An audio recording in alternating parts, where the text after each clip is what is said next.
Nah, di usia remaja 13 sampai 18 tahun, self esteem-nya itu nggak terbentuk. Makanya hati-hati. Jadi kalau dia lihat, sahabat Sonora, anakmu di usia 13 sampai 18, dia ingin terus dihargai, nah berarti ada masa lalu yang perlu dibenahi.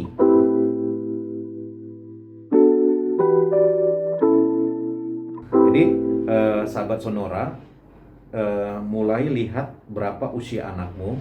Ya, saya bagi berdasarkan usia Mbak Rini. Ya, tadi kita belajar 11 sampai 12 itu dia butuh self identity. Jadi dia harus perjelas dulu identitasnya. Jadi para orang tua itu fungsinya itu sebagai trainer, mulai bergerak dari otoritas. Tadi kan otoritas. Otoritas itu bicara tentang tanggung jawab Mbak Rini, tentang disiplin gitu. Tapi udah mulai bergerak, jangan lagi otoritas ya yang 11 sampai 12. Mulai melatih telinga kita untuk mendengarkan hatinya. Ini paling sering. Karena apa? Waktu kita memberikan waktu, dia ngomong, sebenarnya kita sedang menghargai dia. Identitasnya terbentuk waktu kita memberikan satu penghargaan kepadanya. Itu identitas. Itu paling gampang, sahabat Sonora, ya para orang tua. Kita memberikan waktu kepada anak remaja kita itu untuk mendengarkan suara hatinya. Sekali lagi, bukan salah benarnya dulu, tetapi waktu dia memberikan isi hatinya, kita duduk benar-benar mendengarkan. Itu self identity. Nah, lalu usia 13 sampai 18 tahun kebutuhannya itu self esteem. Self esteem itu adalah rasa berharga. Nah, makanya tadi saya katakan usia 0 sampai 5 kalau kita tidak menerima dia, nah usia remaja 13 sampai 18 dia mencari rasa berharga di tempat lain. Aduh, gawat dong kalau Ya, akibat dari yang tadi usia 0 sampai 5 tahun tadi kita menolak dia. Dia wanita tetapi kita pakai baju pria atau sebaliknya. Itu rasa-rasa berharga di dasar 0 sampai 5 tahun tadi karena kita belum beres. Nah, di usia remaja 13 sampai 18 tahun, self esteem-nya itu nggak terbentuk. Makanya hati-hati. Jadi kalau dia lihat, sahabat Sonora, anakmu di usia 13 sampai 18, dia ingin terus dihargai, nah berarti ada masa lalu yang perlu dibenahi. Ya, itu rasa berharga itu bagaimana caranya? Nah, empowering. Jadi memberdayakan dengan building trust. Kita mulai kasih kepercayaan kepada dia, membangun rasa percaya. Mama, aku udah bisa loh buat nasi goreng, coba. Nah, jadi empowering. Kita ada di sampingnya, kita lihat gimana dia cara memotong bawang, bagaimana dia cara meletakkan garamnya, bagaimana dia mengaduk nasi gorengnya. Nah, itu empowering. Tetapi kalau kita tidak empowering dia, nah self esteem tadi, karena masa lalunya yang tidak benar, nah ini akan mencari rasa berharga, maaf ya, di media sosial. Dia kecewa kalau tidak banyak followernya. Dia merasa bahwa teman-temannya nggak peduli dengan dia. Rasa berharganya itu dibangun dari apa kata orang.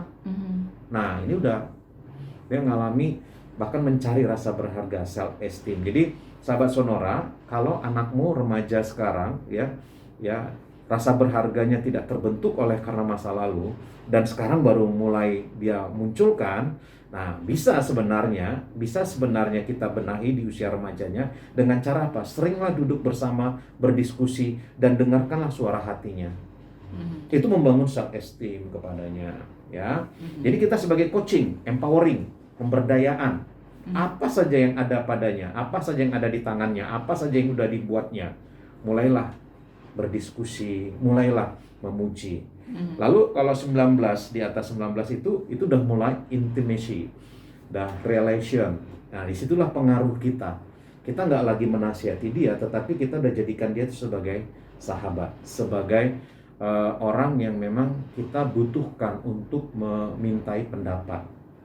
Nah, sekarang Mbak Rini, saya akan bagi di usia remaja tadi karena kita fokus kepada usia remaja, ya. Nah, bagaimana perkembangan kognitifnya usia remaja ini? Sahabat Sonora, remaja tidak lagi mempunyai seorang guru yang sama yang mengenalnya dengan baik sehingga sekolah ya menjadi kurang pribadi, nggak personal. Nah, makanya kalau apalagi sekarang kita sekolah pakai Zoom, pakai Google Meet, ya nggak ketemu dengan gurunya, itu udah dia merasa bahwa, aduh nggak enak ini, nggak pribadi. Nggak ada intimnya juga. Iya, intimasinya kurang kan, sentuhannya nggak ada gitu.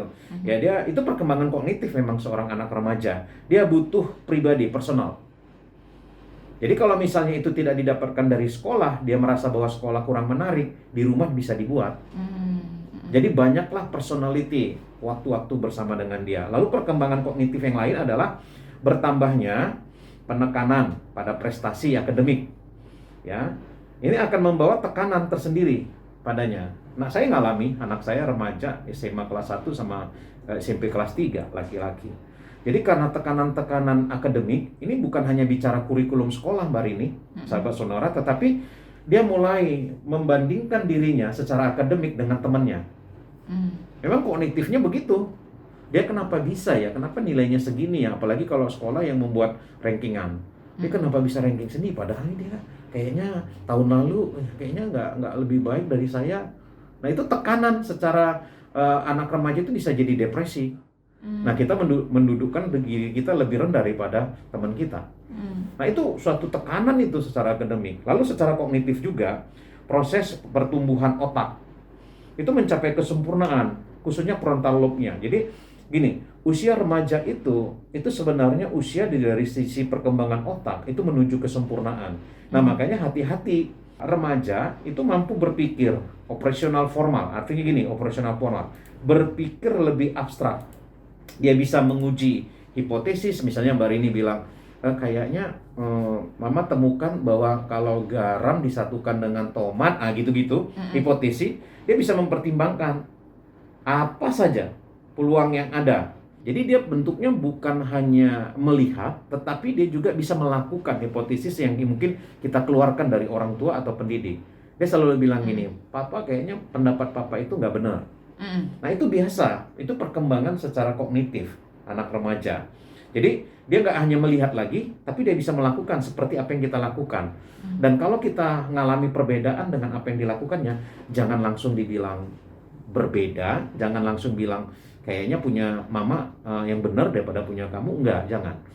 Biarkan perbedaan itu ada, dan itu menjadi satu jembatan untuk kita bisa berkomunikasi. Karena itu perkembangan kognitif dia. Selanjutnya remaja mulai membandingkan bakat khusus, ada minatnya, ya, dan menatanya dengan baik. Jadi ini makanya saya katakan kita sebagai coaching pemberdayaan daripada minat dia, apa yang paling dia senangi, mengumpulkan perangko, mungkin hal-hal yang mungkin kita nggak pernah lakukan. Masih ada nggak sih? Nah, ada, cuman dianggap tidak mengikuti zaman. Justru dia merasa underestimate. Apakah saya yang rendah atau mereka yang terlalu maju? Nah ini ya, jadi mulailah bakat khususnya digali. Ya, lalu remaja itu mampu merumuskan perencanaan strategis dan mengambil keputusan dengan baik. Jadi kalau udah anak remaja, saya selalu bilang, oke, kita punya waktu 2 jam, apa yang mau kita lakukan? Nah, menanya rencana strategis kepada dia dan mulai dengar apa rencana dia. Pak, kalau kita jalan ke sana berapa lama? Nah, kita mulai kasih. Nah, kalau kita duduk di sini berapa lama? Apa yang mau kita bicarakan? Ini rencana-rencana strategis itu anak remaja itu kognitifnya sangat berkembang. Nah, mulai kita pertimbangkan.